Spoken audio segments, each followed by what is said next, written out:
I was obsessed with collecting snakes and lizards and frogs and all these things and very nerdily cataloging them.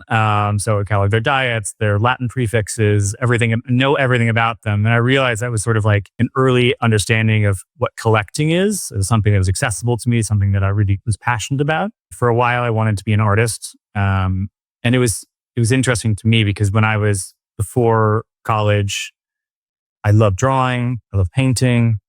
And there's an Austrian artist named Egon Schiele. And I remember looking at that painting and realizing that I could paint for the rest of my life and I'll never make anything that good. And I realized then that, that wasn't going to be my track. I couldn't do that because I was always going to live in the shadow of other artists. But what it did was sort of really solidify my mind around the idea of just devouring as much knowledge as I could about art. The crazy thing that you get a lot of times in the art world that you don't get really anywhere else is the fact that someone bought something and they don't realize how much it's gone up in value. I don't think it's his best work by any stretch of the imagination, but sometimes when you hit money against a work, it changes the way someone looks at it.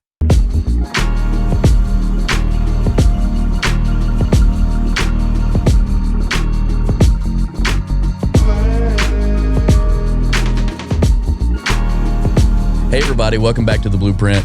Today I'm here with Lock Kresler. I'm super excited to have this guy on because he is the largest art dealer in the universe, or one of them. He's got so many stories about the artwork that you've heard about and the things that you've only seen stories about. We're going to get the insides on it today. So do me a favor, hit the subscribe button, help me put out more of these videos, and get ready. Hey Lock, thanks for coming on. I really appreciate you being here, buddy. Yeah, my pleasure. I've listened to your podcast and just super excited to kind of be on the other side of the microphone rather than just listening on a set of headphones. Yeah. Lock, you and I met on, you're another Gumball 3000 alumni, and I've had a few of you guys on, and man, the one thing about that is we all seem to hang out as a brotherhood, and you guys have done so many different things across the world. It's nice to connect and be able to tell your story, but that family is definitely it's been a permanent one, which is pretty surprising. As you walk into a lot of things, that family has really kind of grown and stayed positive together.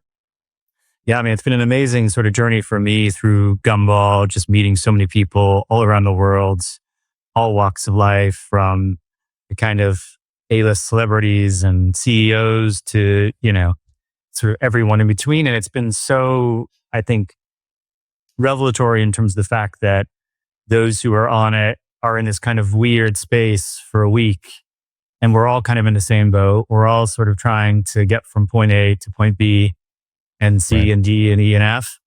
But along the way, as Max always, who owns Gumball 3000 sort of says, is that it's really more about, the things that you remember that go wrong than the things that the event one night or the party this night. It's really that sort of story of kinship and sort of brotherhood and sisterhood that kind of comes along with it on those journeys. Yeah. And I can't remember your first one, but my first one was in 2013 for the 15th anniversary. And 16 for me, yeah. Yeah. And I've done 7 of them since, and it's been just been great and interesting. I sort of pulled in through this via the art world. So that was really my kind of entree into it, and really helping Maximilian Cooper set up his foundation, which has been running, incredibly well over the last 10 years. And, just raising lots of money for various charities around the world and things that are really near and dear to a lot of the Gumballers as well, which has been just incredible to kind of see sort of evolve over the last 10 years. Yeah, it's crazy how that thing's grown. And the cool thing about that, and I'll jump off of this subject, but the cool thing about that is if you're on that, like I've gone 7 times, I think as well now. If you're on that rally, like there are so many levels to success on that rally. Yeah. From the person that's a fringe on there, like me, some dude from East Texas, to, A-list celebrities or people who invented things or, princes and things like that are on this thing. So, but once you're in that group, there's really no walls set up. Everyone is is open to conversation, and we all kind of hang with each other and talk with each other, and all the barriers are torn down. And so it's really cool. And that's how someone like me, gets to talk to someone like you. And, Yeah. quite honestly, like, you would never have thought that you and I would have, from opposite sides of the world, would have kicked it off. But man, anytime we're in a different, location like Art Basel or something else, it's like, hey man, are you here or whatever? And we, link up, and it's great. It's such a nice sort of kinship that you end up forging with all these people who start off in many cases as strangers the sort of first day, and you end up being super close with them the next. And, even you helped me out. We had our cargo truck that was taking our Ferrari into Canada, and they had broken down overnight. And you guys had that amazing bus. So you got us from Toronto to Detroit. And it's all that kind of helping each other out along the way. And it's one of the things that sticks in my mind, so viscerally. And then you have all these kind of funny stories. I remember Tony, who's on your team, was having, I think they were smoking cigarettes or shooting the shit out.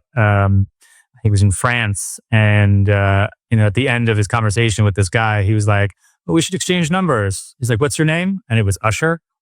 Yeah. And he had no idea who Usher was. But it's great because it was, that's how these kind of fun friendships would forge. So. Yeah, it's genuine responses, right? So those are the best. Well, anyway, so getting back into you being an art dealer, I know that's going to stem back to, I'm guessing, your childhood. Were you in love with that, or how did you walk into this? Because I know through college, I think you said you did museum studies or something like that. Museum studies and business, yeah. And it's a funny one for me because. And I've taken a while to sort of look back at it. And I was born in San Diego, California. I lived there for about 9 years of my life. And then my parents were their marriage was on the rocks. And we ended up moving mistakenly back to my father's hometown in Indiana. And we lived there for about 2 years. And then it was very clear that their marriage had hit an impasse. And my mother made the decision that, it was probably right to move to where my grandmother was living. She had MS. And, at a very young age, at 11, she sort of said to me, I think we should move west, and I'm not going to do this without your blessing. And it was, a pretty big weight to put on a young child. But being the eldest son, I sort of acquiesced and could see that it was the right decision really for us and our family. And so we moved, back halfway across the United States to Tucson, Arizona. And while I was there, and these sort of seeds of collecting really sort of came out of, I was obsessed with collecting snakes and lizards and frogs and all these things, and then very nerdily cataloging them. So I catalog their diets, their Latin prefixes, know everything about them. And I realized that was sort of like an early understanding of what collecting is. It was something that was accessible to me, something that I really was passionate about. And, I didn't come really from an art collecting family. I had one sort of guiding shaman in my life who was my uncle, Roy, since passed away, but he was an art dealer. He dealt in paintings and works that I really did not like. It was sort of Western paintings for the most part, some modern works. And we used to get into arguments till we were blue in the face about this, why a picture was important to me and why a picture was important to him. And it took me a while to realize that he wasn't right and I wasn't right. We were both right. And it really just comes down to art in the eye of the beholder. And there's just so many different aesthetics of painting. And I called it sort of when you sort of break your eye. It's when you really start to open up to different works. So, I love works like minimalism, which people don't understand when you see sort of a group of bricks or a string of lights or something like that hanging off the ceiling. That there's certain things to me that have real resonance, and a lot of it comes from the nature of learning about art history or learning about that movement or learning about a work of art and the artist himself or herself. But equally, I think it's the further you get sort of entrenched into the art world, the more you really start to understand the mechanisms of it and what you like and frankly, what you don't like. And I think that's always a huge, huge part of it. Yeah. I think those sort of visceral reactions are things that you don't get in many other sort of industries. Right. That's awesome. I agree with you, and I got so many more questions about kind of that direction and choosing an artist and everything else. But I think I want to go with at this point, your first step into the art world was you had a mentor. You said a shaman, someone that was kind of taking you through and showing you about how to do this. Like, what are the steps? Did he tell you, hey, you need to go to college for this? I mean, this collecting thing that you're doing right now, and you're defining, you're giving details, you're really giving all the history and the know-how or the understanding of the exact collectible. Like, you need to take this to a school. You need to, here's the first step. We're going to a show this week. Like, what was the steps to get into that? I mean, interestingly, because I was in this kind of, I was in a true desert, but in a somewhat of like an art desert in Tucson, I didn't have the same accessibility that you would have. I grew up in LA or New York or London or Paris. I had to sort of seek these things out. My mother loved taking me to museums, especially when we traveled.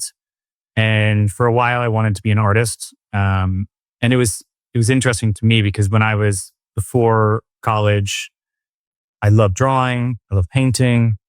And there's an Austrian artist named Egon Schiele, who's still one of my favorite artists today. And I remember seeing a very small painting of his. It was of a harbor scene. And while the paint was still wet, he had taken the back of a brush and really sort of detailed in and basically graffitied into the wet paint the reflections and refractions of the sails of a boat into the water.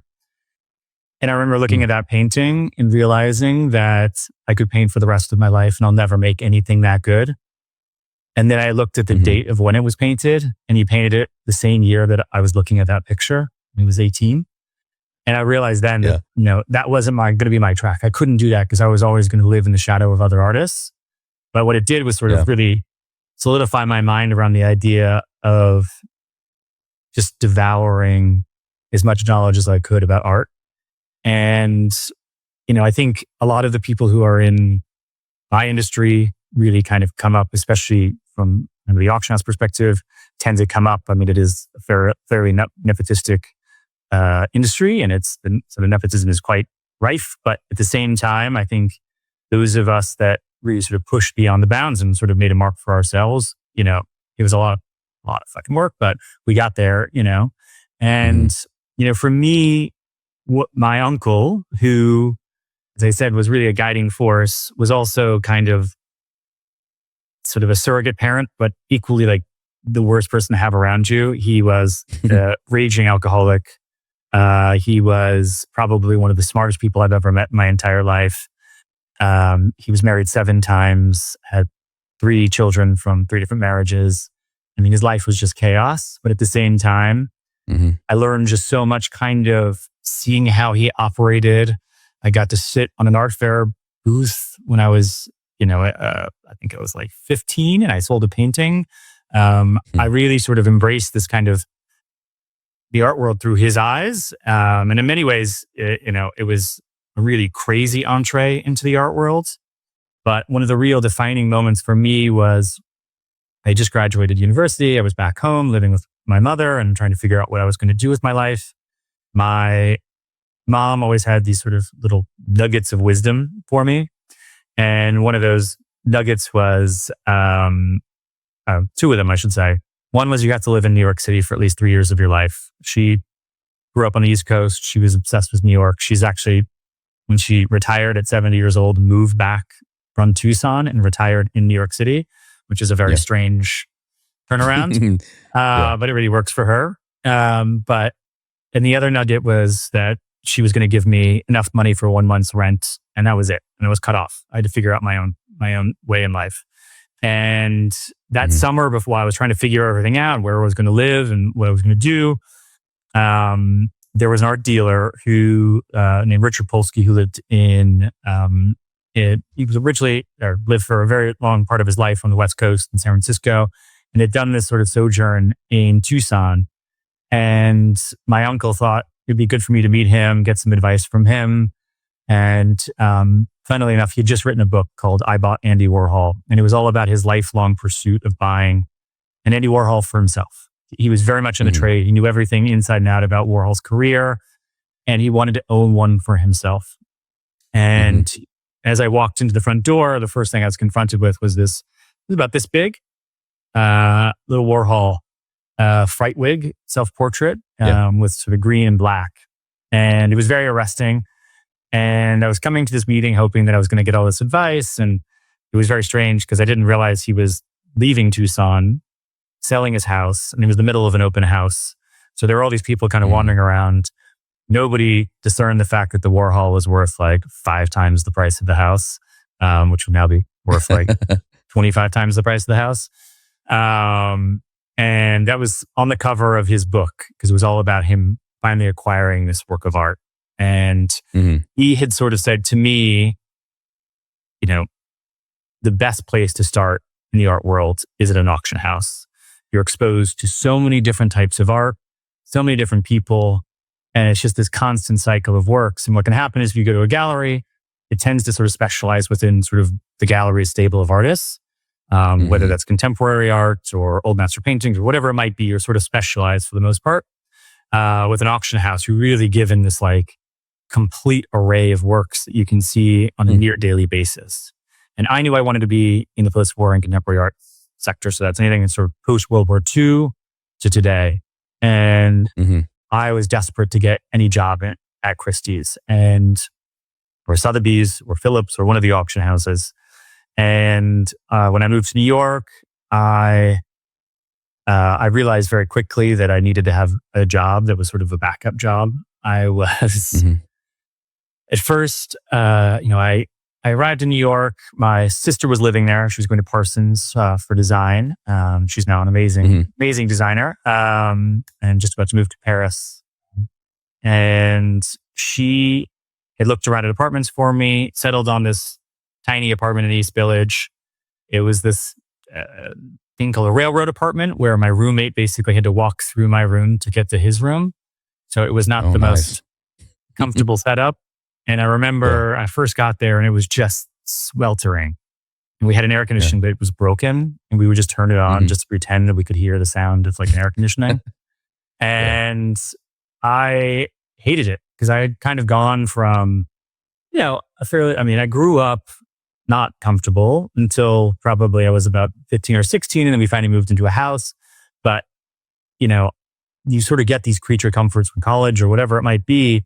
And I hated this apartment. And I remember about a week into living there, I was still trying to find a job doing something. I kind of worked in restaurants all my life from 16 onwards. So I was trying to figure out something to sort of pay the bills.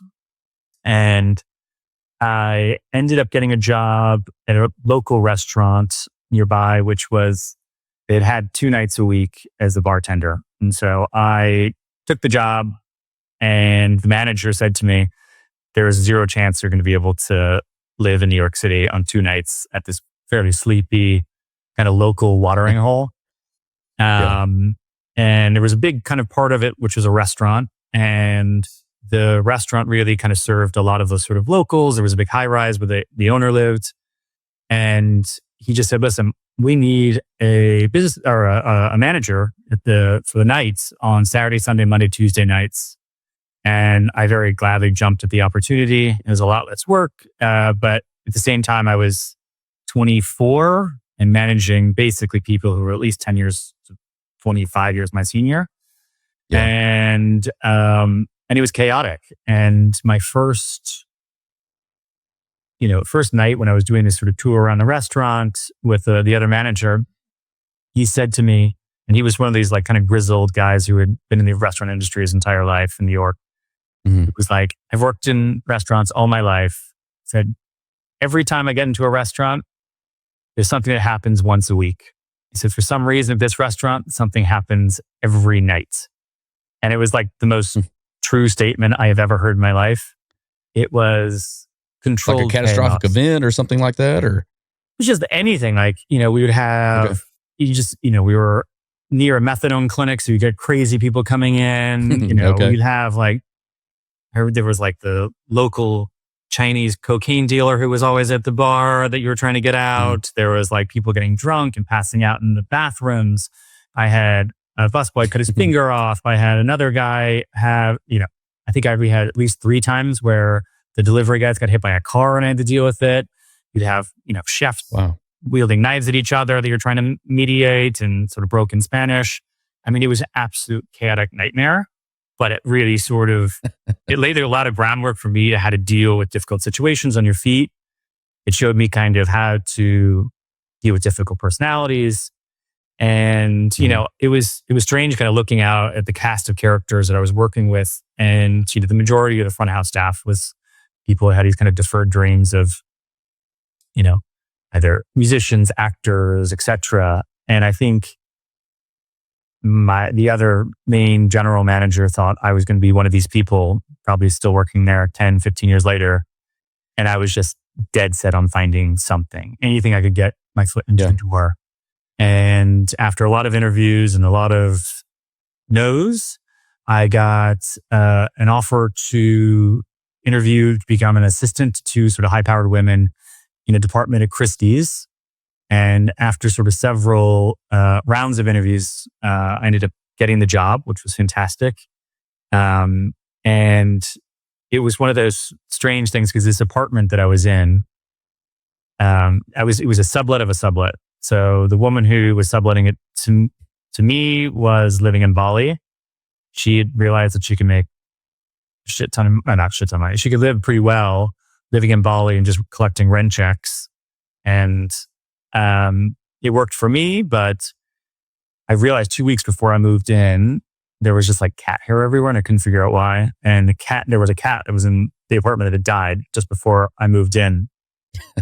And I remember before I got my job, I was sort of cleaning up the apartment, trying to get, everything. It was just gross. So I was cleaning everything out, dumping out the trash. And I ran into the upstairs neighbor and they asked me if I had problems with mice. And I was like, I just moved in. I can ask my roommate. And the lady said, you've seen the problem we've had. You know about it. And it was like, it was very pressing because I realized very quickly that the mice figured out that the cat was no longer there about a week later and just took over our place. And I was just living in horrible squalor where,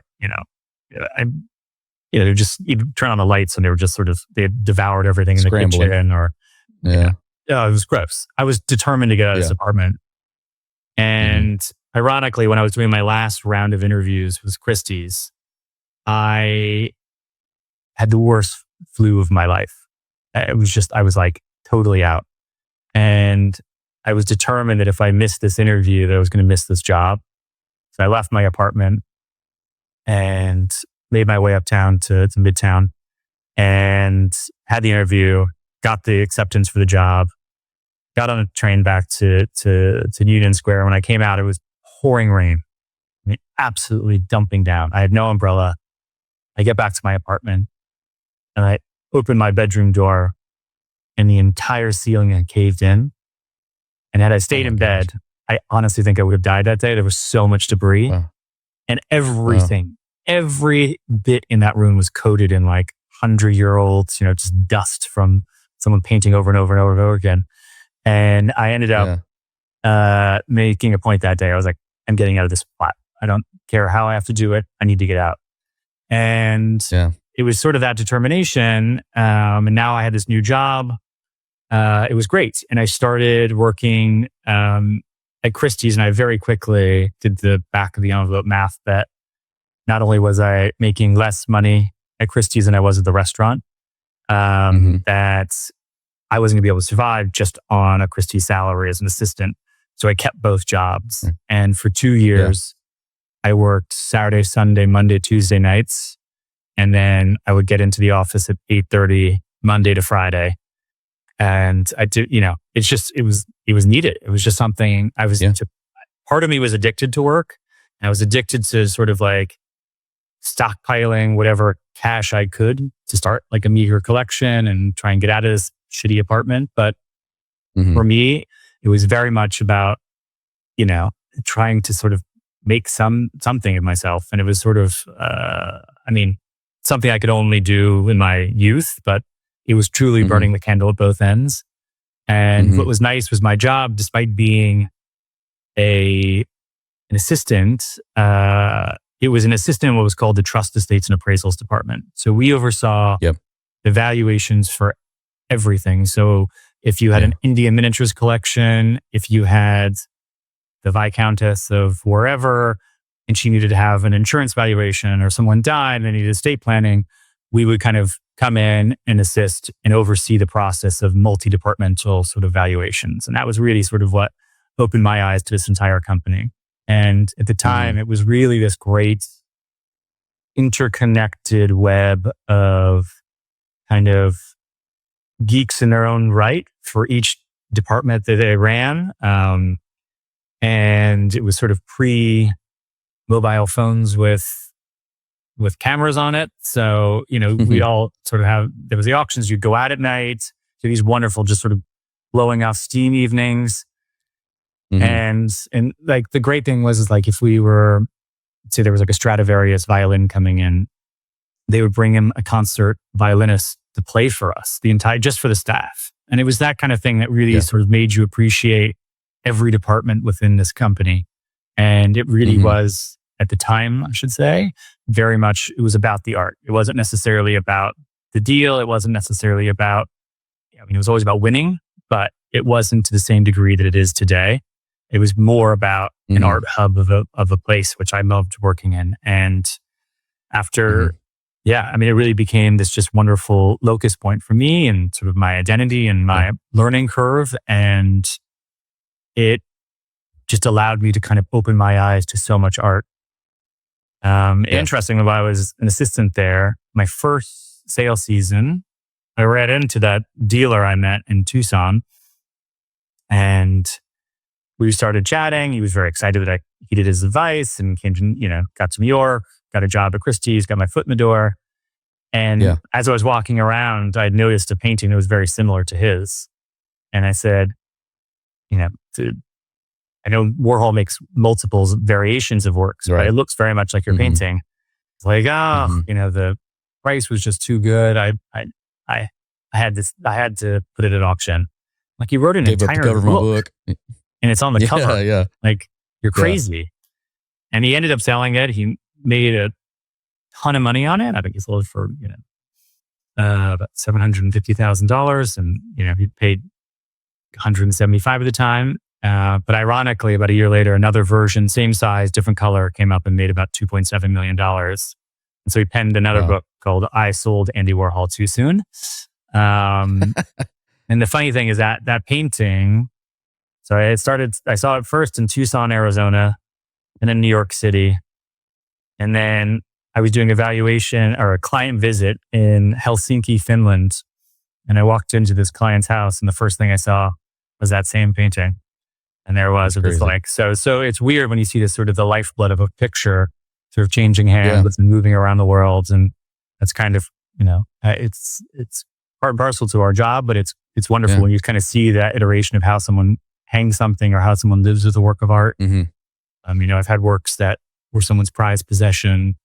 They're like the picture in their house. And then it sells and it goes into someone's, toilet, and hangs on the wall there. And it's just, it's wild how people appreciate and the value changes and what it might be for one person's the next. So, it's funny, like as you go through these stories, like you see these circles of, similar type people and collectors and things like that. And you go from one place, you see the painting travel with you the same way. It's almost like you guys are on the same journey as you go through that stuff. But, completely. Yeah. Pretty cool. Did you let these ladies know that you interviewed for what your goal, where you wanted to be? Or did you say, I'm here to work, and then you just took on little pieces at a time? Basically, what happened was I got the job. God knows why. I'm like, I'm definitely the person that should have an assistant, not the one that should be an assistant. I'm like the least, retentive, organized person. However, I managed to do it and sort of pull it off. But I made clear to them that, my job was, this was where my passion lay. And very kindly, they would sort of, whether it was by a push to the business manager in the department or very much for me, a lot of the valuations that I did were focused on these great collections that were in contemporary art. I mean, I had to do everything, frankly, just for like some of the craziest things I've ever seen. But a lot of times the big valuations went through them, ergo, it would have to go through me as well. And I was given this incredible introduction to just these, these intimate collections that nobody else gets to see. And, I think my first great valuation that I looked at was Ed Broida's collection, who was a big real estate developer in California, and had just an incredible eye, incredible focus. And I think he was must have been only a few weeks into the job, and I had to call a museum in Texas actually and tell them that we were, not only did they find out that they were losing a prized Rothko that had been sitting on their wall for, on semi-permanent loan, that the work was going to have to leave in a week. I had to arrange an armed security guard to go collect the work and bring it to New York on a rush job.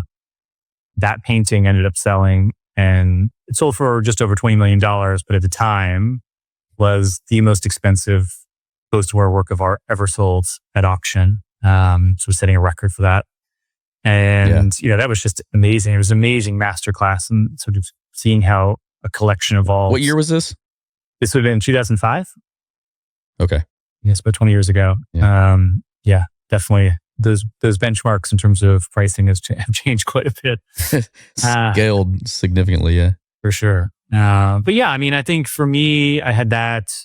I've had other things where I've sort of told the story before, but my one of my favorite collections I got to see, but was probably one of the most mentally damaging experiences I had as sort of a young assistant, was going to the publishing magnate Cy Newhouse's apartment. And so he lived in New York. He had, it was a good size of Manhattan apartment, beautiful view of the East River. But for the size versus the art that was in there, it was incredible. And I think I did the valuation around 2006. And we were on the back foot because he was very close with the then head of, chief auctioneer and head of the department at Sotheby's, and Tobias Meyer. And we thought, okay, this is our chance. We'll do a valuation for him. It was just on insurance. And my boss, who was in charge of doing it, was going to have routine surgery at that time. And I had been in the department for about a year and a half. And so she was very much trusting me as my kind of first valuation there to really step up and to oversee the whole thing. And I had sort of alerted everyone a few weeks in advance, the dates, we confirmed everything. I checked in the day before, confirmed everything with the two heads of department that were coming to the valuation. I get to the lobby of the apartment building, big building, and I'm waiting there with this lawyer, and no one shows up. And I'm just making small talk for 15 minutes. And I finally I'm freaking out. I'm sweating. I get my Nokia flip phone out, and I'm just dialing whoever in the department I can get. Because I hadn't confirmed again that morning, they thought the evaluation was off. And I was mildly freaking out. I managed to pull them from whatever meetings they were in. They made it down to United Nations Plaza, got to the apartment, upset with me. Everything was my fault. We get up into the apartment, and it's like a mini museum. Anything from Warhol's shot Marilyn, which later sold for $250 million, to Giacometti. He had Jeff Koons's the sort of bunny rabbit, the inflatable bunny rabbit, which after Cy Newhouse passed away, sold for over $90 million and made Jeff Koons the most expensive living artist. It was just like a who's who from Jackson Pollock. And I think the valuation at the time was over $1 billion in this small apartment. And the sort of funniest part, or not so funny at the time, was when I was going through, it was all within the kind of post-war and contemporary art to impressionist and modern art genre. And as I was going through different rooms, the lawyer brought me into the office of his wife. And I realized that all these paintings were these Hudson River Valley American paintings, and they were hung salon style all over the room. I didn't have an American painting specialist, so I was there sort of taking notes and taking photographs on sort of proper film, and got through everything, thought I had taken enough notes, finished the evaluation, get yelled at again in the taxi ride back to the office. And then I'm just like, okay, I'm gonna get this thing banged out as quickly as possible. So I start, getting everything organized. I'm getting the film together, and I open up my camera, and the film hadn't caught on the last roll, and I'm freaking out. And it was all these paintings that were Hudson River Valley pictures, so they all kind of look the same. So I'm sitting there doing research for like 3 hours. I found like 2 or 3 out of 20 of them. So I'm convinced at this point I'm going to get fired because I've already fucked up the first part. I'm going to fucked up again, and I'm like, what am I going to do? And I literally just left the office and just walked home. I was like, what am I going to do here? And on my walk, it dawned on me that my roommate had a digital camera. She was an artist. So I went to the apartment. She thankfully was home. And I was just begging her to borrow a digital camera. And at first she was like, fine, no problem. Yeah. And then afterwards she goes, I can't give it to you. And then I'm like basically begging at this point. I need this camera. Yeah. And she finally reluctantly gives it to me, but with the understanding I can't go back and look at the earlier photos because her boyfriend was just about to go to South America for a month, and she'd obviously taken fairly risque photos for her. Right. So I'm armed finally with his camera. I get in my, I get in on the bus, shoot down to United Nations Plaza. The doorman thankfully recognized me because I spent like an hour plus in the lobby. Yeah. I get upstairs to the apartment. I'm knocking on the door, and this maid opens the door. She speaks no English. And I'm like, I need to get in. Start speaking my sort of broken kitchen Spanish. And she's just not letting a stranger into the apartment with $1 billion worth of art. Surely. And I'm like begging at this point. And before I left, I don't know why I did it, but I had like $100 left for my like the rest of the month. And I grabbed it in my pocket. And basically I just pulled it out and like was like, grabbed it. Please. And she let me in. Yes. And I got all the photos, got back to my office, got everything done, and no one was ever the wiser. But like, that was like one of the closest moments to, that's definitely the moment where I was assuming I was going to get fired for about, 4 or 5 hours there. So, but I mean, lived it was through great. The fire a couple of times. Yeah. I mean, my life is basically stories of that, but it was one of those great kind of like, think on your feet kind of moments, but also just the exposure. I just, it's those moments when I was sitting in that apartment with, a story collector like him, surrounded by these works of art. And I keep thinking to myself, like, I'm a kid from Tucson, Arizona, not from a collecting family. I'm like, why am I doing, like, what am I here doing? I mean, it was just this sort of reality check for me as well. Isn't it crazy how like someone just out of their, what should be your normal plight in life, ends up just taking a flyer, goes out, starts a dream of their own, and finds themselves, in walks with these greats and seeing things and being in circles they should never be in because they just weren't born into those families or they didn't have, the same opportunities that some other people had. But a lot of times if you fight and you fight and you fight, you see that those different circles are willing to open up for people who are willing to push so hard, and that's one thing that I know about you is you're always buttoned up about everything you do, but you're always going to, push super hard and try to find a way to get ahead on these different opportunities, right? There's no quit in you for sure. And I think I found myself in this sort of, throughout my life that it's very easy to get comfortable and it's very hard to make change. And I sort of get every 3 to 5 years, this sort of bug in me that I need to do something. Yeah. I'm getting too comfortable. My job is not necessarily easy, but it's like, I need to challenge myself again. And, anything from moving countries to moving jobs to reinventing, what I'm doing, it just forces my brain to sort of re-engage again and really think about, what's important to me, what I'm not learning. I start taking French 2 years ago, and I do it 3 times a week. It's like that. I never learned French when I was a kid, but like, it's just something I feel like this is interesting. It's forcing my brain again. And I'm constantly in that sort of moment of trying to push, find something new challenges. Yep. So you went through this. No one was the wiser. You were able to get through it. The evaluation went well. What was the next step? How did you plateau out of that? I know you weren't the assistant forever, because I've seen you in places selling big pieces of artwork. So how'd you take the next step? So for me, it was, especially at the time, it's sort of no longer the case, but there was very little movement in the department that I wanted to join. And it was a small, very tight team, but it was growing, and the market for it had started to grow exponentially.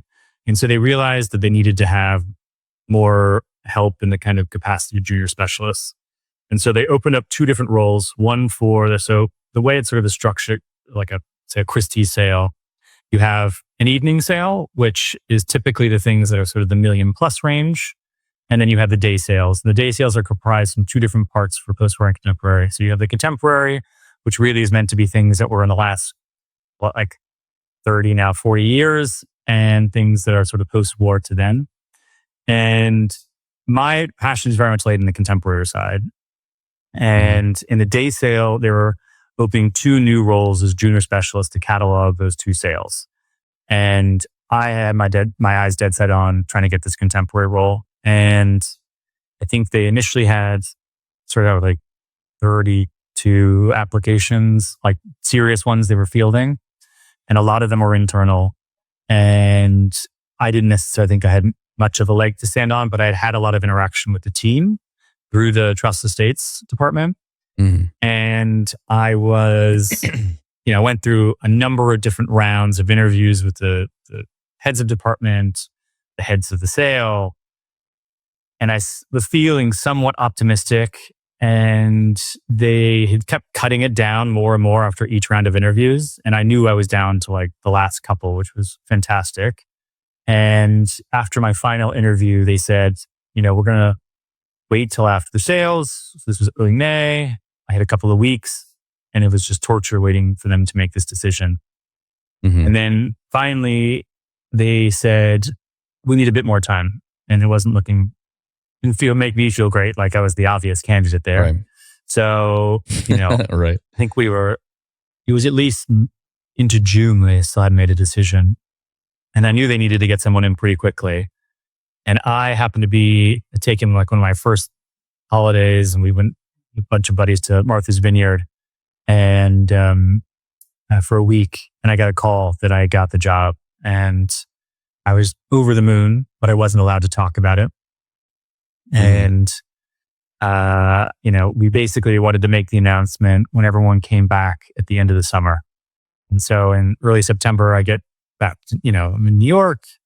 They wanted to do an away day where we all did these like different tests and things like that, and group activities and bonding, etc. And I kind of I'm naturally someone who gets things early, so I was one of the first people there. And as everyone starts rolling in, they start to recognize I've got this job. And it was funny for me because one of the first things they did was they had us take a test. It was a Carl Jung's test where you are answering a bunch of questions about yourself and how you would interact in this situation. And they collate all the answers, and they put you into categories of colors. So there's 4 different colors. Yep. And at the end of it, it was really funny because I was they sort of putting you at tables based on your color. And I was sat with just myself and my, the head of the department. We were both reds, which is like leadership focused, decisive. Like, I can't remember the other ones, but it was quite funny. And I think it was a good way to sort of start off in the sort of role. Being akin to him. So, that's really funny how people start to believe in, we did the same thing here, at our companies as well, go through and find out.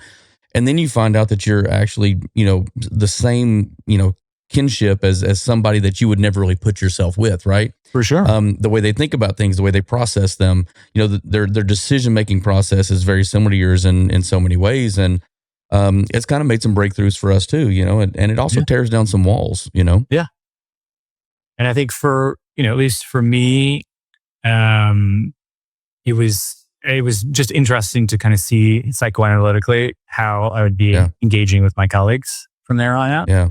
How they responded, I mean, in theory, to crises, which basically my entire life was putting out fires after that. So, and then what was, so basically when I got into the department, I had to make a transition from there to my new role. And I was trying to train somebody up while learning on the job. And I was given about a day's tutorial on how to catalog contemporary artworks. And we were still operating until I left Christie's in 2014. They were just changing over. We were still operating in a DOS-based system, which was like a black screen. Yeah. And you'd have to if it was italics, you have to do like capital I, percentage, then the word, then lowercase I, percentage. That's how I had to catalog every single auction catalog. And I had like 375 lots I had to do before, I think within like a month and a half. So I think I ended up, that's when I decided I would need to leave my restaurant job, solely focus on this. And I think I worked more hours just at that role than I did in the two combined. I was sleeping overnight there. We were just, and it's not glamorous. I was in like a subterranean basement looking at these works of art. They were extremely complex because it was anything from photography in all different forms to crazy sculptures to, paintings. I mean, it was everything and everything you can imagine under the sun. And I had to learn how to do condition reporting, which was really, really, I was given a terrible entree into it, but I actually shadowed one of the best professional conservators, Sandra Mann, in the world. And she was very kind and let me sort of shadow her for a couple of days. And I really picked up and understood kind of a lot of these little nuances of condition reporting. But it was like a true baptism by fire and learning on your feet. And you basically kill yourself to get these things out the door on time for your deadline. And then the whole thing sort of starts again once the works go on view, and you sort of have a week to try and find buyers for, 600 plus works of art and all kind of price points from 10,000 to 10 million to, sometimes 100 million. And, it's wild. And then it all sort of comes down and we start all over again and the cycle sort of continues, and you sort of have two main cycle seasons in New York. And then you have two like smaller off-season sales. And then in London, you've got three major cycle seasons. And so you're constantly ping-ponging between that, helping out different international departments. So it was just like I completely agree with this person who gave me the advice in Tucson. It's the greatest place to expose yourself to the most amount of artwork you can. And you really understand what you love, what you don't, and everything in between. And it was just a true sort of masterclass for me and really getting to know art history. And I felt like I was getting, another degree and getting paid for it. Yeah, that's awesome. Learning on the job. But you went through that, you got this job, you started spending all this time in there. What was the first piece that you really got handed to you that said, okay, I need you to do this evaluation. You're going to be the guy. Are you making percentages off of this? Are you at what point do you start to win? Not just your salary, but you start to win with what you've put into the sale of art. So I would say what I realized very quickly is, as a junior specialist, you don't have as much pressure on you to sort of bring in works of art. You're really learning from your colleagues. And I shouldn't say most of these sort of direct reports didn't come from big collecting families, but it's very quick that you understand that these relationships don't just sort of come out of thin air. You have to figure them out. And so one of my tactics when I first started was really trying to discover underutilized aspects of the world. So I started going through all the old day sale catalogs from 10, 15, 20 years before and finding works of art that had gained significantly in value from when they were purchased. So, you used to be able to buy a Basquiat work on paper for $5,000-$10,000. So I was going through all of those. I was going through Twombly, everything in the United States. And I slowly started to figure out that there were these like sections of America that I lovingly refer to as big little cities that are just very underutilized or underappreciated. And I started calling people, and my wife to this day finds it crazy that I will literally just pick up the phone and call somebody I don't know. And you're sort of armed with this vaunted, auction house behind you. And I would just sort of say, I'm going to be in Atlanta next week, or I'm going to be in Denver or Miami. And I would sort of just go out there. And what was nice is that you don't get it as, you definitely get it in Europe, but in America, everyone is very welcoming. They love to have you over, bring you into their house. People I met and have me over for dinner at their house. But then the nice thing is if they get along with you, then they introduce you to all of their collector friends in the city. And I started building these nice networks within these kind of smaller regions of the United States. And it was a great entree for me. And I just had all of these, sort of wonderful people who are still, like almost surrogate family members to me, dotted around the US as a result of this. And that was really kind of, I think, if I had my druthers again, that's what I would be doing as a sort of a junior in the department, is just, mining data and trying to figure out how to sort of find these underutilized, collectors who love getting, a call or email from someone. It's basically an upscale, and not to boil it down, but it's an upscale thrifter. It is at the end of the day, right? For sure. Yeah. I mean, and so you get to go ahead. And I was just gonna say no. And I think the crazy thing that you get a lot of times in the art worlds that you don't get really anywhere else is the fact that someone bought something and they don't realize how much it's gone up in value. We get crazy calls all the time. We had somebody who went to the original Stable Gallery show and bought a small Warhol Marilyn, and he paid $250 for it in the early 1960s. He saw that this Liz had come up and made a big price. He belonged to Hugh Grant. And so he was like, wanted to get a valuation. Got the valuation. The work came to auction and sold for $25 million. Like, it's insane. Crazy. He knew it was expensive, but he didn't realize it was anything like that. Right. Yeah. We had someone else who, on a lark, there was this thing in New York called Happenings. And at the end of it, you got these like locker keys. And at the end of this sort of hunt around New York City, there was the key went to a locker in like Grand Central or something like that.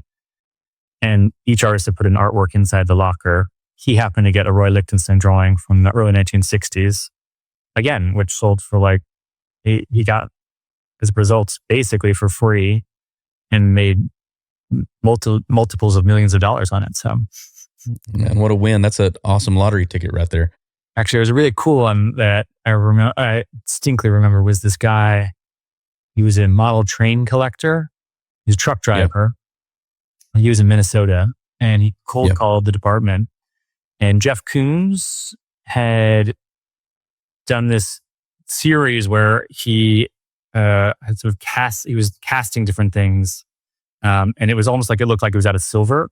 And he glommed onto this he saw it in like a secondhand store, but this Jim Beam had done this train set, and each train was like a bottle of Jim Beam.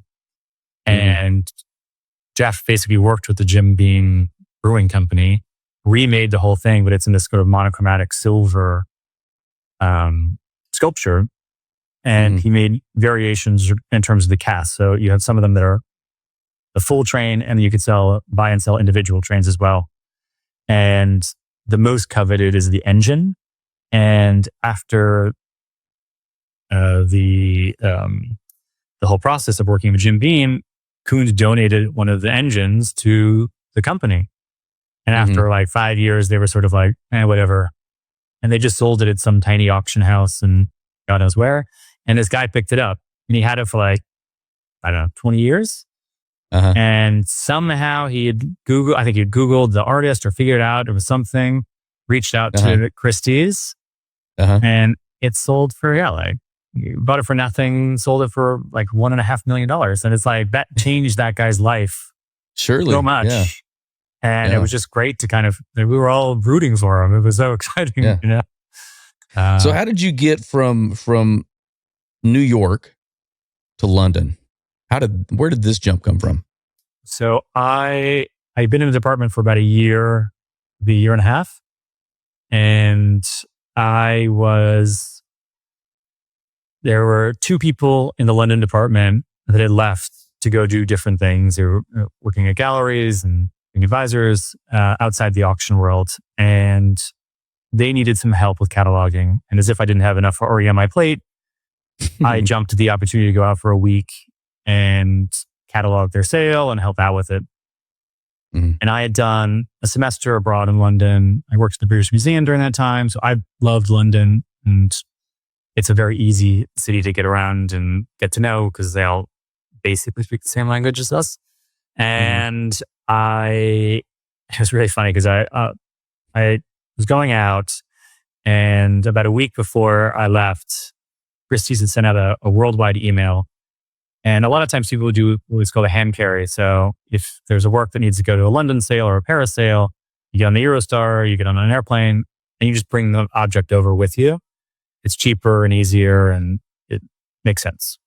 And I was asked, so this email goes out and it basically says very onerously, if anything happens legally, whatever, something goes wrong, it's on the individual.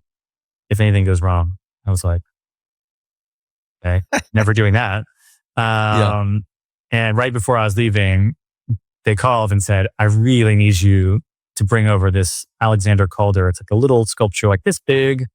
It's a we call standing mobile and miniature.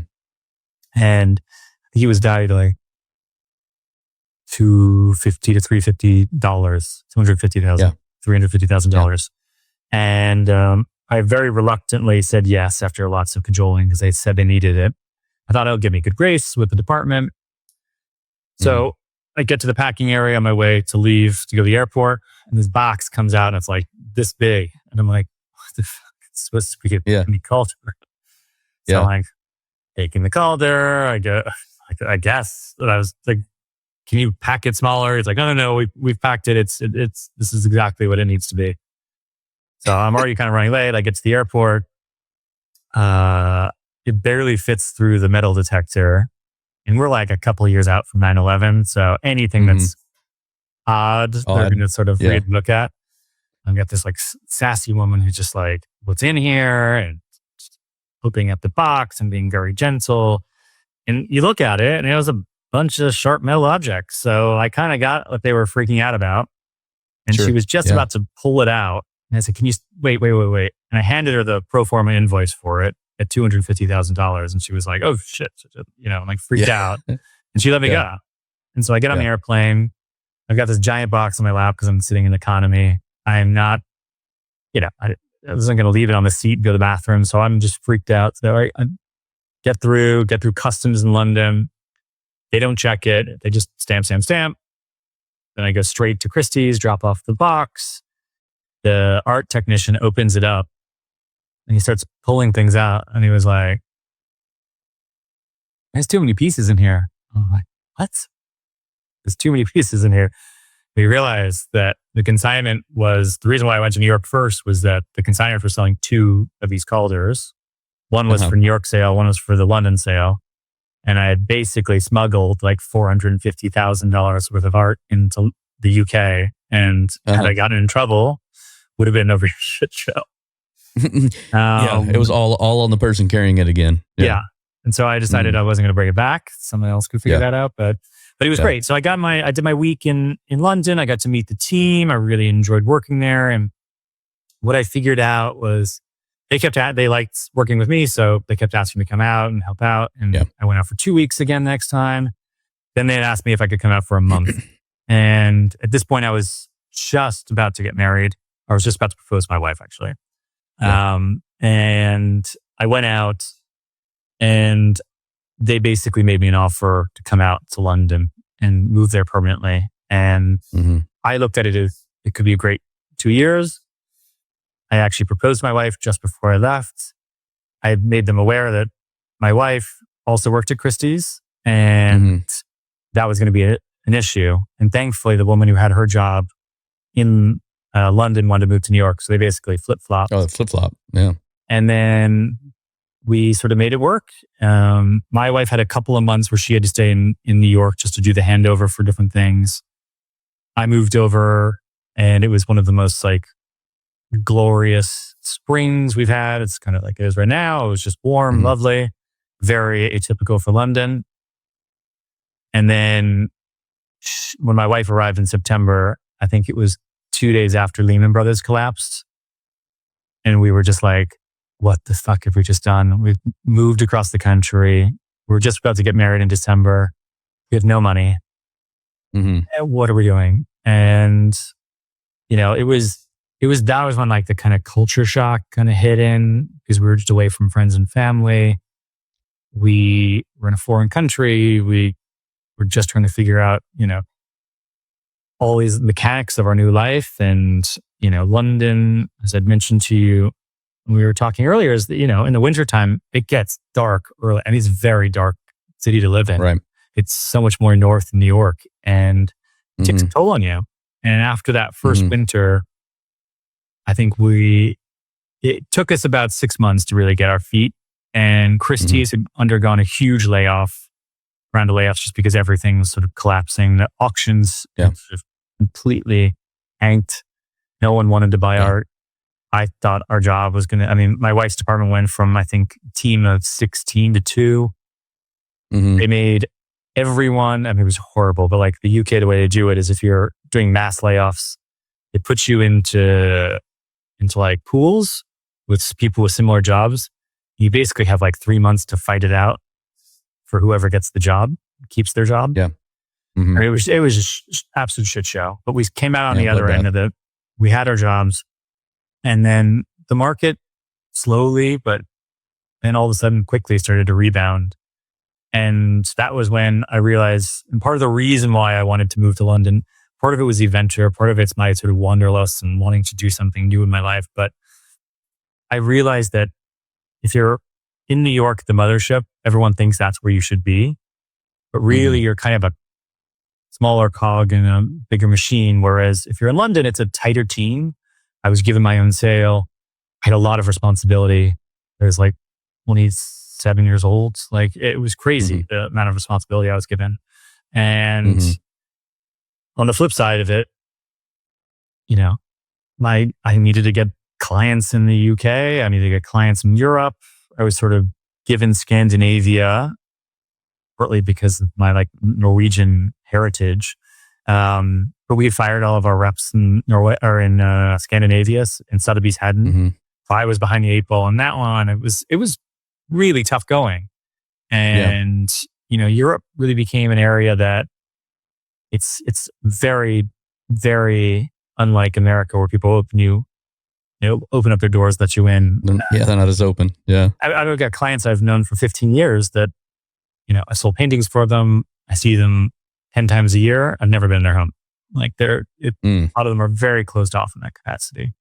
And it was tricky. But I have to say, it took me a little while. One of my main areas that I sort of specialized in by accident, again, was just going through these old day sale catalogs. I went to Germany. Started all over again at the way you'd had at the beginning. Yeah. And so I found this Cy Twombly work on paper that person had bought in the 90s, and it had gone up insanely high from what she'd paid for it. And I asked our head of the German office if this woman still had it. And so she checked, she still had it, invited me over. And she was super kind. She lived in New York City for a number of years, so she was very like kind of Americanized. But we had a great sort of meeting at her home. She had a beautiful collection, great eye. And then at one point, she says, "Oh, would you like to see my Gerhard Richter?" And that's one of my specialties. Is this probably one of the greatest in my mind's eye painters of the sort of 20th century. And she opens up these sliding doors, and above her bed is this incredible Richter seascape. And I see her kids jumping on the bed. I'm kind of blown away by this painting. I was like, this is insane. And I sort of check it out. And then looking at all like the details of it, it's in pristine condition. And a lot of these things, even in museums, cracks all over them. So I kind of like have a chat with her, and I just said, listen, have you ever had a valuation done for it? She's like, no, I know it's kind of expensive. Like, I've had it for a number of years. And she had tried to sell it, I think, in 2000, maybe around 2000. No, it was much earlier than that. Must have been the 90s. She tried to sell it, didn't sell for a few $100,000, so she just kept it. Mm-hmm. And I said to her, like, can you do me a favor? I'm going to do an evaluation for you. I'll bring it back in 2 weeks, hand deliver it to you. You can do with it what you will. But in the meantime, while I'm doing my research, just don't let your kids jump on the bed. She was like, fine, whatever. And I come back 2 weeks later, and I had this evaluation, and she opens it, and her jaw drops because I valued it at $20 million. And sort of freaking out. I was like, this is just for you to know. That's why I did it. It wasn't about any scare tactics or anything. So I get back to London, and she calls me a few days later, and she's like, I can't sleep in my room anymore. I'm too freaked out about it. It's too expensive. It's like ruined my relationship with the painting. It's like, Jesus, this is not what I meant to do. Yeah. So I'm like, on this fly, I said, you know what? Why don't you do this? Like, have a think about it. But what if you sign an agreement with me that if you ever decide to sell this work in the next 5 years, I have the first right of refusal for it. And in turn, I will store this work for free in a climate-controlled warehouse at Christie's, free of charge. We'll ship it over. And what I'll do is I'll have an exact copy made of the work. And we'll write fake on the back of it, but you won't even know the difference. And like, God, I wasn't authorized to offer any of these things. I had just ask for forgiveness, shoot first and ask for forgiveness later. So I do this, and I my business manager agrees to it. It's expensive. We did it off chance we get this great work, and she agrees to get the painting made, and it's perfect. And she was super happy, over the moon. And like basically, it was like this great relationship. So a relationship I still have with her, but it was these kind of funny sort of on the fly things because I didn't want to ruin her connection with the painting, but equally I knew she was, I wanted the opportunity to sell it if it ever came up. And so we had it's all those kind of weird things that I tend to sort of gamble on the fly. So. That's the best of both worlds too. You get the thing that you get to look at every day. You don't know that it's not the real thing anymore. And you also get a huge payday. So she ended up selling with you, I'm guessing. In the end, she didn't sell. She still has a painting. And but that's sort of hopefully I'm first port of call for her whenever she does decide to. How long ago was that? Was like 13 years ago. Okay, well that's cool. Yeah. Is it? What do you think the value is now? I would say it's like still between like the 20 to 30. If you go in, I think $20 to $30 million. It's a killer. That's crazy. There's a couple of things that, I've gone through being an artist as well. Like I've gone through and watched like people create things.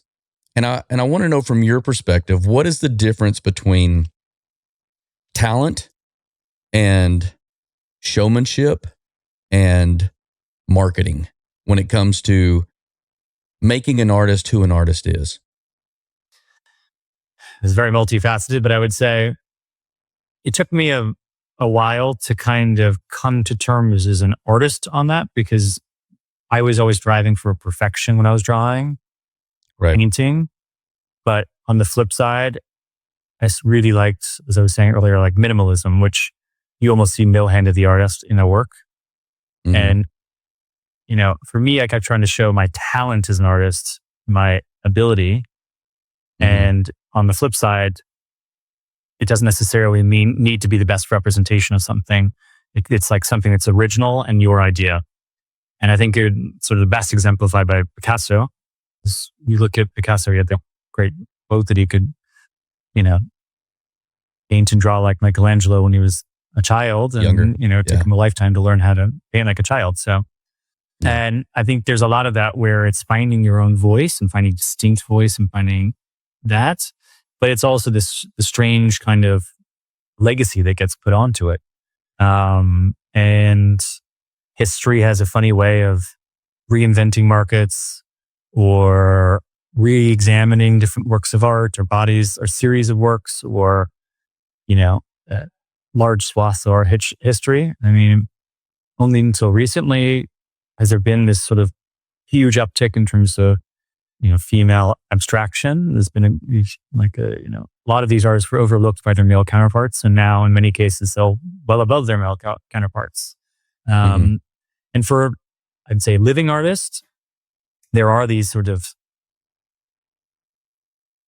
stunts, if you will, or ways of kind of getting into the general art lexicon or getting into the sort of, I mean, if you look at, he's a fantastic artist, controversial, but Rachel Catalan had Comedian come up at auction about a year ago, November of 2024. And, that work had originally been, it's an edition of 3. One work is at the Guggenheim. There's 2 that are out there, one of which came up for auction.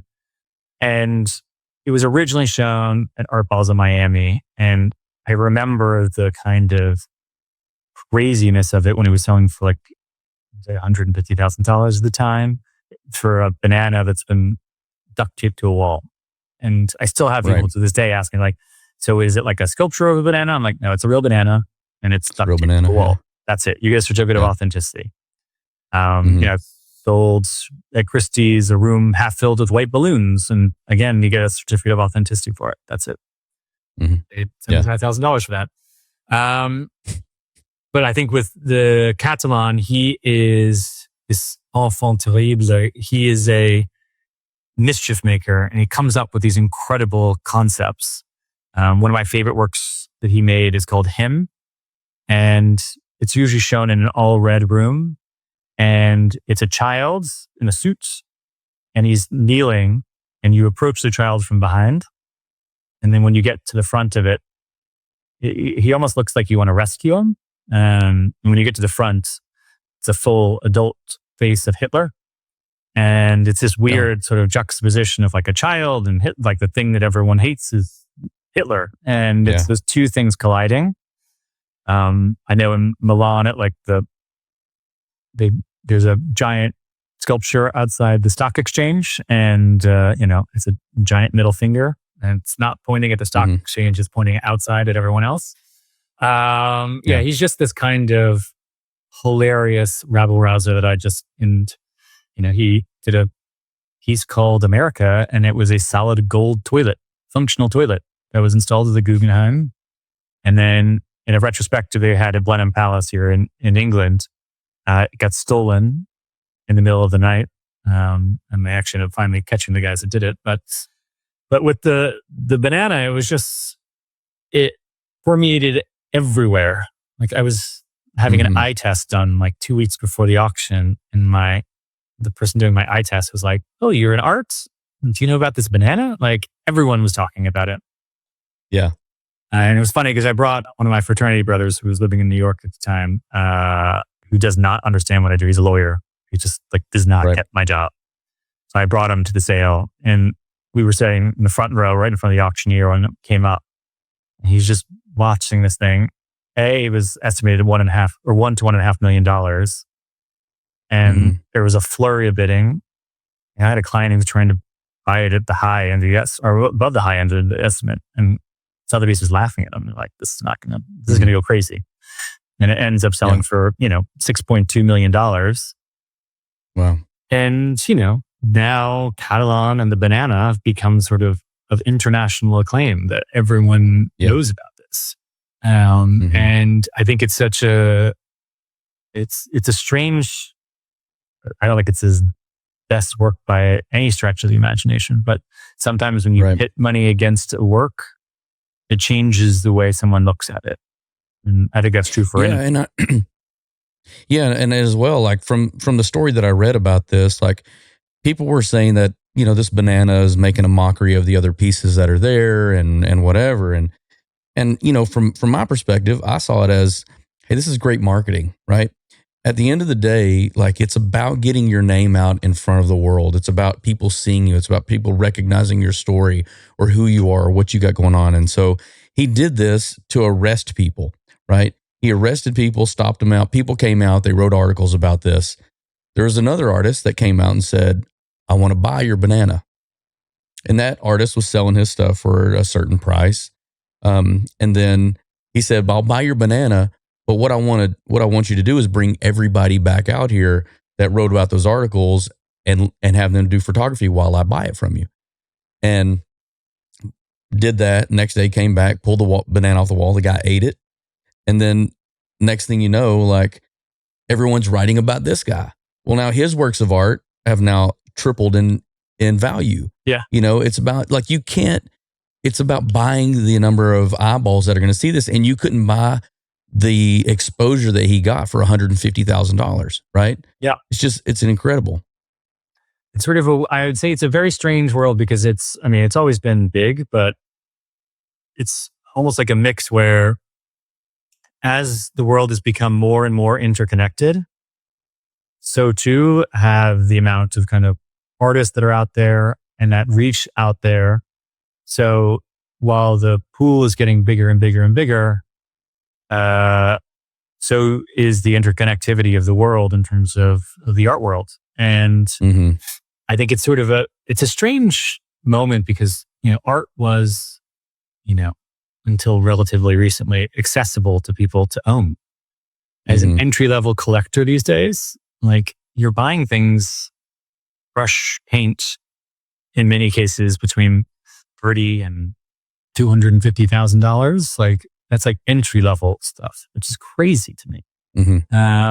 Right. And, you get, it's just amazing. That's why I loved going through collections that were in like Europe and in particular, because you see these people who just bought with passion in the 60s and it was still an investment, but nothing like the way these things have gone up in value. They didn't look at it like they were buying this to hold and sell. They were buying it because it was going on their wall and they were going to live with it and their kids were going to inherit it. And yeah, it's just, it's a money is, it's always been there and Medici's on, but like it very much kind of perverts and corrupts, I think, a lot of the sort of the market.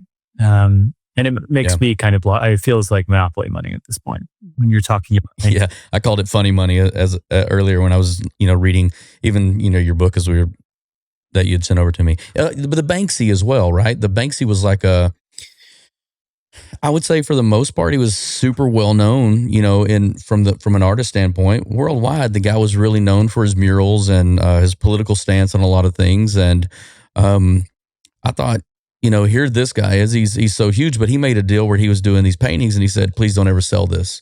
If you ever sell this, I'll sell this to you, but you can never sell it.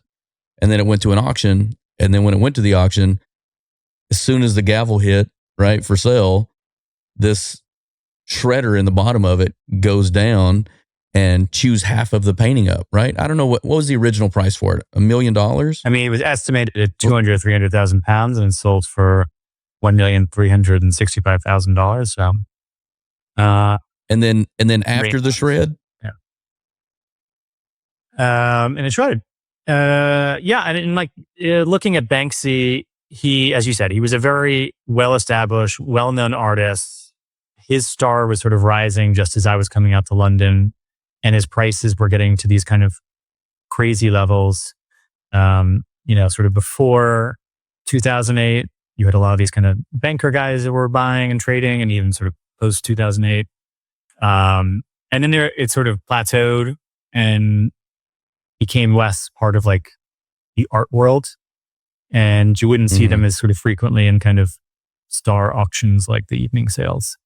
And I remember specifically when this one was coming out, thinking, because it was the last lot in the evening sale at Sotheby's, I was like, why the hell did they put this in the sale at 200,000 to 300,000? This is like, should be in the day sale. And it had this really weird, giant, chunky frame on it. And it sat in the back of the room. And when the gavel came down, everyone in the room freaked out because only a few people knew this was going to happen. And it was crazy. It was mayhem. It was, you know, but then it was like, as it was happening, you're like, okay, Banksy, it's a stunt. And I think the person who bought it, they sort of offered to either replace it with one that was, you know, a fully realized work again, or they could keep it as it was. And after that sale, you just started seeing Banksy's market getting increasingly higher and higher in the sort of momentum. I mean, it's cooled down now, but it got to the sort of like just insane levels. So that was at the time the second highest price ever paid for a work by Banksy at auction. Since then, and that was in October 2018, since then, 43 paintings have gone above that price. And when this work resold, it resold, what was it? October 2021. And it then made the record price. It sold for $25.5 million. So this woman bought it for 1.365, and made quite a shit ton of money on it. But like just a few years later, I mean, it's funny because I do put Banksy in almost like a separate part of the art world. It was very much in keeping with my kind of early machinations in like what I loved about contemporary art. I actually met Max Cooper from Gumball 3000. We were invited to this.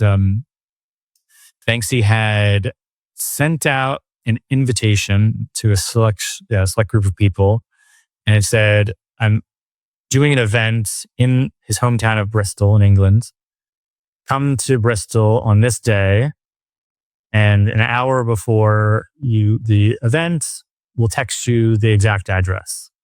My wife and I were like, "Cool, let's do it." And so this was in the summer of 2009, and it was really weird. It had like bring welly boots. It had all this stuff. I was assuming we were going to be in a farm. That's what like our field or something like that.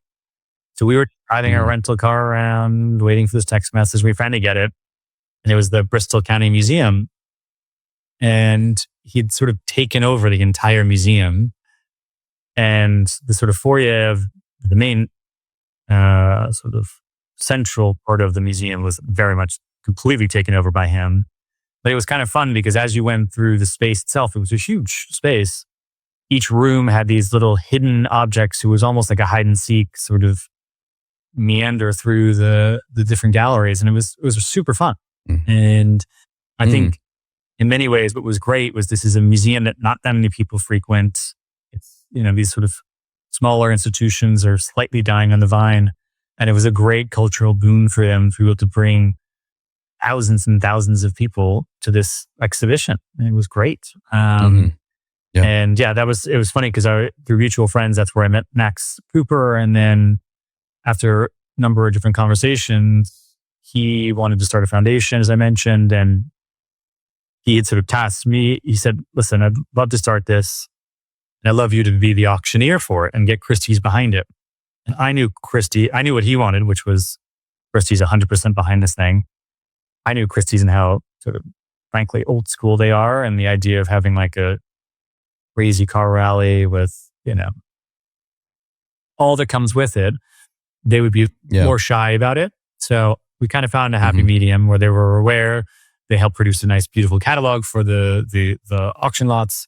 We had Christie's branding on the cars, and it was funny because I was supposed to. That was the one where we sort of started in Copenhagen, went up through Russia, and then down to Monaco, and ended for the Grand Prix in Monaco. And I was supposed to take the auction at the end. And Max said to me, "You know, I've got this crazy idea. What if we did an auction every night along the rally? in my head, I was like, this is the worst idea. Because you've got a bunch of guys who are partying in clubs, trying to get their attention and do an auction every night. They're exhausted. We've been driving all day. And I was like, so do I like fly between each location? And he's like, no, you'll be on it with us. Like, you'll drive. It's like, this is the best idea ever. And we did it. It was absolute, like, it was carnage. I was getting up on stage. And like, I remember we got to Vienna. I got up on stage with David Hasselhoff and we started belting out all these tunes in German, and the entire crowd was going nuts. And we tried to sell like the steering wheel from the Kit car, and that was a whole disaster. And then, but at the end of the day, that's what kind of got me into it. I ended up selling that. We got into Warsaw. I sold for Tony Hawk's Foundation on the skate decks he had just been on for the X Games, and we sold it for £65,000, and that was a world record for any skate deck at the time. So it was great to be able to do those kinds of fun things and really raise money for a great cause or causes. But it was definitely a crazy entree into that world. So. Yeah, Tony Hawk was the one that had introduced us. We had done some business with him, and he was like, you know what? You kind of guys fit the mold of this other thing we're doing over here. You want to go? And we'd never heard of it before, but went 7 times, and was some of the greatest times of my life, to be quite honest. So, I mean, it's like I kind of bucket these two areas of my life. One is like when I used to go to summer camp when I was a kid, and this is basically like a week-long summer camp for me every time we go. I mean, I definitely come back pretty whipped puppy from driving and going out at night. But, for sure. But like, it is like that. Yeah. It's a strange moment in your calendar where you can, like a chameleon, sort of turn into something you're totally not for a week, and then crawl back, get back out in and go back into reality of what it's like, in the real world. So, yeah. Yeah, 100%. Well, tell me about the Da Vinci that you were the one that was kind of behind this whole thing as well, right? Like that was part of your team. So it was our team that was behind it. It was at Christie's. It was kind of a crazy story because the work had, for many years, it was never recognized as a Da Vinci. There's still certain scholars out there that refuse to recognize it as a Da Vinci, but it had come up in this small New Orleans auction called St. Charles Gallery, and kind of consortium of dealers bought it, and it was estimated at $1,200 to $1,800, and it sold at the time for $1,175. So it was a big, it wasn't a big risk for them to buy it, but then they invested a lot of money into doing the restoration, and the off chance this could be the real deal. It was definitely sort of, that is, when it went into the auction, it was after Leonardo da Vinci, but it was in terrible condition. It had a lot of overpainting. It was really dark, and they had to strip the thing back. I mean, to be honest, a lot of it has been repainted in the last 15 years. But then in that sort of time period, they were desperately trying to kind of find a buyer once they had secured it in the big National Gallery exhibition in London. So it got this stamp of approval that this thing is a Da Vinci. And they found all these other aspects that really kind of helped lead them to the understanding that it is. Again, I'm not an expert in this field, but that was, the kind of understanding. And there was a guy, there's basically a big buyer out there, Russian buyer, Dmitry Rubelev, who was buying through this guy who owned Freeport a lot of art. And he was telling the Russian guy he was taking like a 2% commission on all the works of art that he was selling him. In reality, Yves Bouvier was taking massive cuts on it. And this all came out in spectacular fashion in these giant lawsuits that were going back and forth. But essentially, Sotheby's got this work for private sale. They sold it for just over $75 million to Rebelev. I mean, to Bouvier. Bouvier sold it to Rebelev for, they ended up selling it for, he added on to it like a $52 million. Yeah. So he would have sold it for like 100 and anyway, it was a massive. Yeah. It was 127. It was 127. that he sold it to him for. And I think once this all started coming out, Belabev wanted to basically sell all of his art. He was pissed off at the art world. He was pissed off at this guy. He also wanted things to, like, in many cases, not sell well, to show that he had been had and overpaid for all these works. And this giant lawsuit that was going on. Anyway, so he bought this painting. The work comes up at auction. Christie's recognizes the opportunity to turn this into a huge, money-making opportunity. And they, for the first time, ever really pulled in a team of outside, like PR and marketing specialists. And they did just the most incredible job. It's sort of standard for anything that's really great to do a tour. So Christie's has locations all over the world. So this, ended up going to Hong Kong, London, San Francisco, New York. And while I was in New York, while I was in New York, over 27,000 people saw the work. There was a queue the last weekend of 4,500 people that wanted to see this painting. And it goes from a work that sells in a shitty auction house in New Orleans to all of a sudden having this absolute reverence behind it. And the video they produced for it, I definitely encourage you to watch it. It was really well done. Was rather than showing the painting, they showed all the people looking at the painting over the time period of walking through the gallery. And anyone from Joe Schmo off the street to Leonardo DiCaprio coming in to look at it. So it was a really cool way they had sort of marketed it. And in the end, I was in the room. It was a crazy back and forth, but it came down to two people with ostensibly endless amounts of money that were jumping in multi-million-dollar increments. And, with buyer's premium, it made over $450 million. So, and obviously that's the most expensive work of art that's ever sold. And it was just an incredibly brilliant marketing job, and sold to the Saudi royal family. There was a lot of sort of contention about it going into, we'll get into all that, but it was just, it was kind of crazy because it blew the world record price out of the water by a huge amount. And as I was saying, even when I was in my early 20s, like the idea of something selling for, apart from a few paintings like the Van Gogh's Dr. Gachet and works selling for up to or close to $100 million, but it's so rare for these things to happen. And now these, becomes more and more frequent. I had, I think probably my more interesting moment was just before I was leaving Christie's, about 6 months before. We had Francis, and I always look at, I had a few paintings in my lifetime at Christie's that have come up that someone said, go downstairs and look at this. This was one of them, was Francis Bacon's triptych of Lucian Freud. And it was a portrait. Francis Bacon, one of the best known painters from the 20th century, in the UK, painting his contemporary Lucian Freud, who's also probably one of the best known painters in the UK. And this triptych had originally been broken up, and the artist was very upset that it had been broken up. And then an Italian collector basically put it back together, and had it for quite a number of years. And he bought it in the 1980s and managed to get it back together in the 1980s.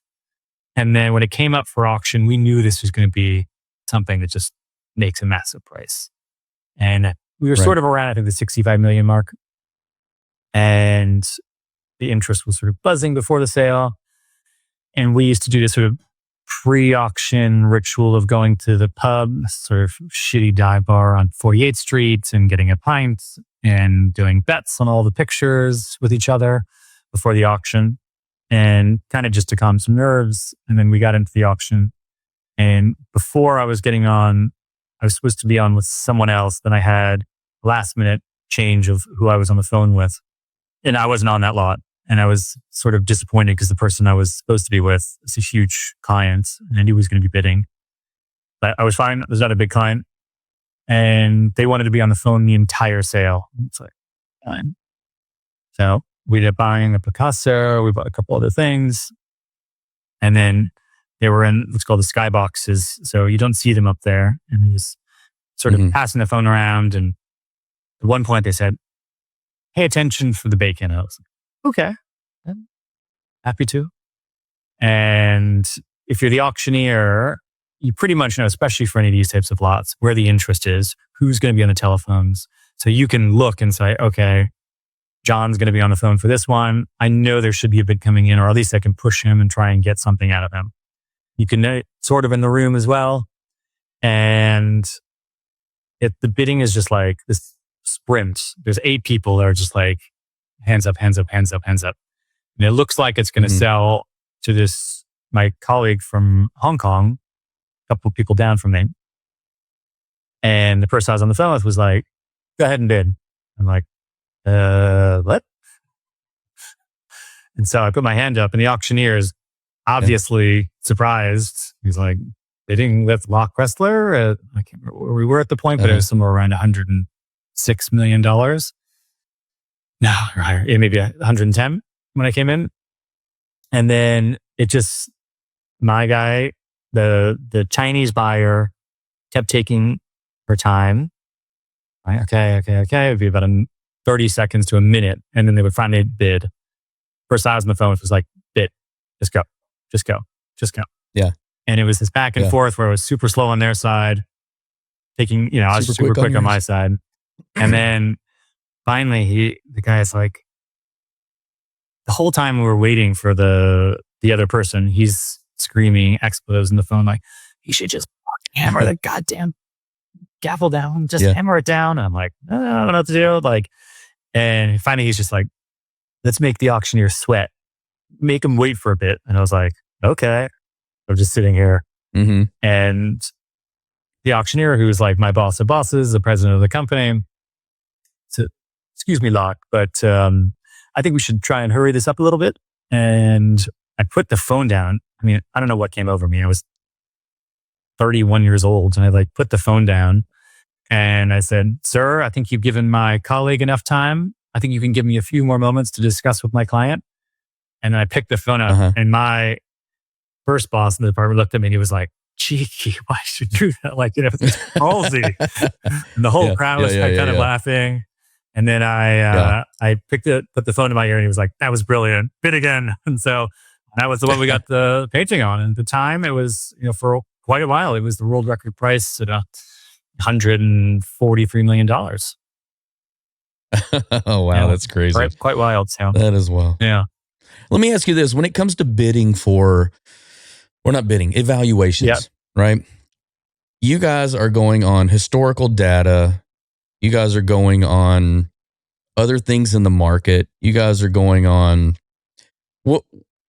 I know for things that I'm looking for, like I'll go to a social media post and see what the attraction is to those types of things that give me feedback to understand whether this thing is going to be good or bad, right?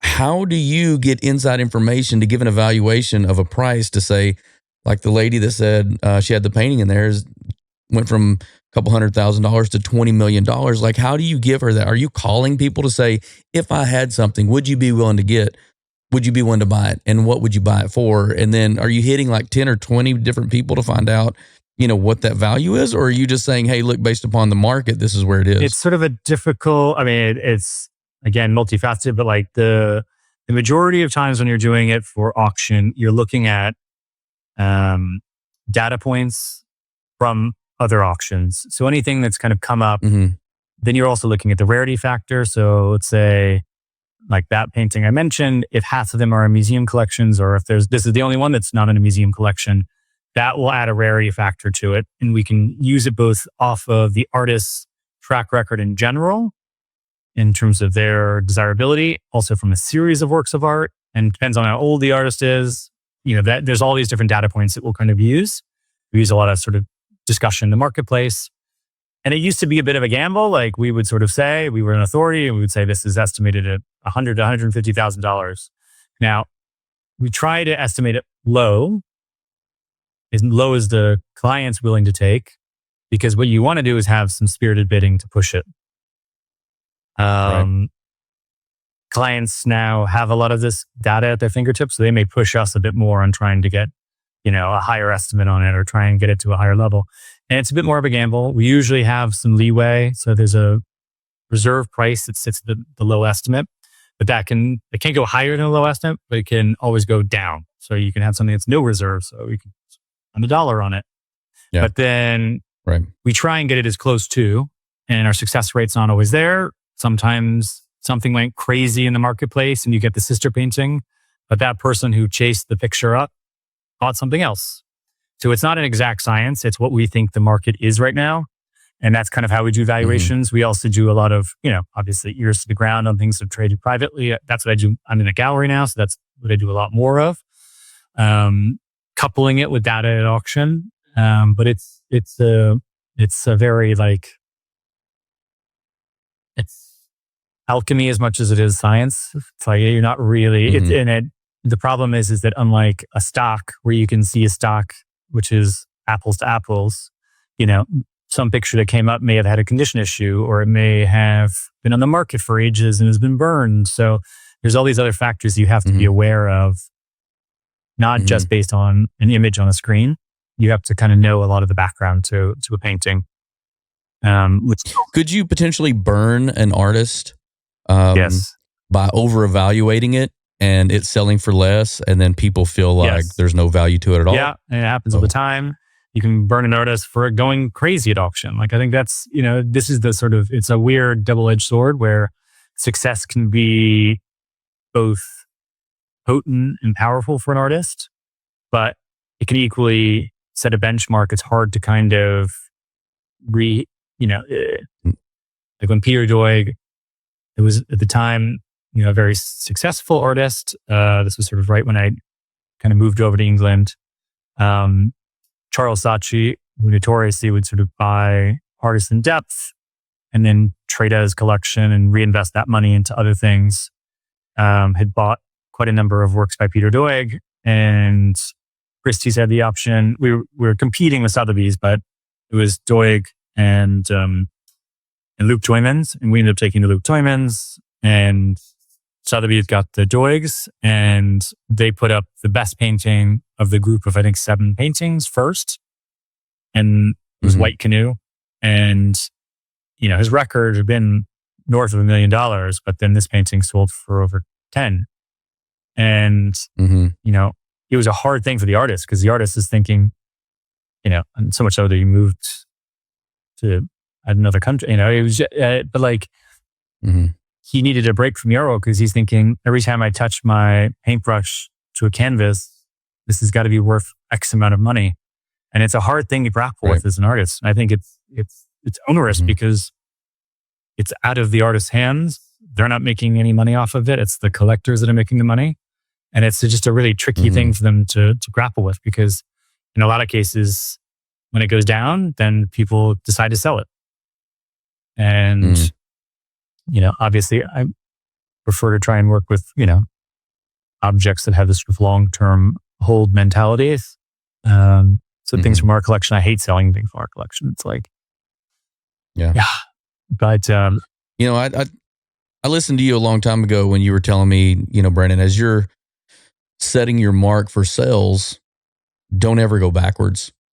You're like, as you continue to climb up, stay with what number you have and don't give that back, because you have people that are investing in you for what you have. And if you undercut them on a sale, then they're going to feel like their value is not really there. Right. And so you're like, just try to stay with the money and always go up, but never go down. Right. And I see a lot of artists now I've had guys that are like, Brandon, you've got 25 paintings sitting in your house. Why are you holding on to those? And I'm like, well, I've taken this advice from somebody, and, I continue to do that. And I still sell quite a few paintings, but at the end of the day, they would rather sell them for a third of the price or a quarter of the price to move on them and get exposure with the paintings that are out there, versus holding on to what your clientele is actually come to understand from you, or come to understand that they are buying on the front end for something that's going to be bigger on the back. Yeah, it's tricky. I think if someone's invested and again, they're investing in you as much as they are at painting, but, it's a tricky thing for them to all of a sudden go into a gallery and find their picture a quarter of the price. A picture by you at a quarter of the price, it's the same size. And I think that's Right. a tricky thing. I mean, listen, markets all evolve, all change, and sometimes things do need to kind of have price adjustments. But I think for you, your hopeful trajectory is that kind of hockey stick growth, not straight up, but is that nice gentle rise. Yeah. Yeah. Up, not Bitcoin. Right. Yeah. Oh, that's crazy. Is there, I saw something that you said there was a price fix scandal that went down. Yeah, this was Explain, explain that to me. basically when people were consigning works of art at auction, they, you can't collude with the other side. And what happened was Sotheby's and Christie's colluded not to give breaks on their commissions. And as a result, when the whole thing came out, clients basically realized that they could have had better deals in selling their paintings, but because the two auction houses had been in cahoots, they lost out on quite a lot of money, and it resulted in the owner and Dee Brooks going to jail and for a period of time, and it sort of was a real jolt to the auction house. It also meant that for a while people weren't necessarily being poached between houses, and so there was a lot of it really sort of was a huge upset to the marketplace. It was before I joined, but it was a massive sort of reshift. And I think, one of the things I was going to say that is different now, and you were asking me about your, trying to do a valuation on a painting. So a lot of what the market has changed into from an auction perspective is this thing called a guarantee, where it's someone who basically places a bet on a picture. So let's say I want to buy this Picasso that's coming up. I can guarantee, I can put a pre-bid on it, if you will, at a certain level that's going to be below probably the low estimate. You're going to want to get it for a good price. It means that the seller has the confidence that it's going to sell. As the buyer, I'm getting both usually a lower price, but if I'm not the successful buyer, I get to share in some of that upside when a thing sells. So it's a big high stakes gambling. I mean, we do a lot of guaranteeing, but it's only guaranteeing of objects we want to own. Some people do it because they think it's going to go crazy and get stuck with it. So in the auction houses in particular, and that's what happened in 2008, was we were self-funding those. So our guarantees were the house's money. And when the market kind of collapsed, we got stuck with our pants down. So then we started farming it out to individuals who were then doing sort of third-party guarantees for us. But that's where the market's changed a lot. Like a lot of the auction is sold before first gavel comes down, and it's taken a lot of the essence of the excitement of a sale and the kind of surprise of a sale out. So you guys have taken the Vegas approach, where you're more interested in the juice than. It's not even that. It's like, I think if we can get it for less money than we need to, and if we don't get the picture and we make money on that, that's kind of a win-win scenario. So, well, that's cool. Yeah. Well, I can tell you what, like this has been, so cool for me to, talk through, some of these things with you and understand. And, as I go through and I listen to, people that are big collectors and people that invest a lot in paintings and things like that, hearing people donate entire collections to something, a lot of times I can understand people that will put it on loan, but you see all the time people that are just donating full collections to museums or other places. Is that for tax purposes, or is that for what do people, is that to, let's say someone gave me an evaluation of this being X, right? And then I never have to worry about it hitting that with a gavel, but if I donate it, I get tax purposes or I get tax cuts based upon those donations. Is that a route or a reason that someone would take something like that? In the United States, yes. So you can get quite a lot of tax breaks. You can get it from estate planning purposes. You can get it for lots of different sort of loopholes. And I think also a lot of it's the kind of connection with the museum. So a lot of people who are on the boards of the museum, a lot of the expectation is that certain parts of your collection might end up there. It's also, it's a weird one because it's, if you go to the Met or you go to MoMA and you see a great painting and it says, donated by so and so, it's great if you're the grandchild of that person. But yeah, it's a funny one because there's a lot of incentive in the United States to sort of do that kind of charitable aspect and involvement with museums. Museums used to be kind of the powerhouse buyers back in the day. And because the prices have become so high, it's, very challenging for them to not only just support the museum itself, but to also continually kind of keep their museums relevant by buying and accessing new works. Right. But you also see these guys that are buying a lot of these and just throwing them in a vault for safekeepings that may never see the light of day for a generation or two, right? So, yeah.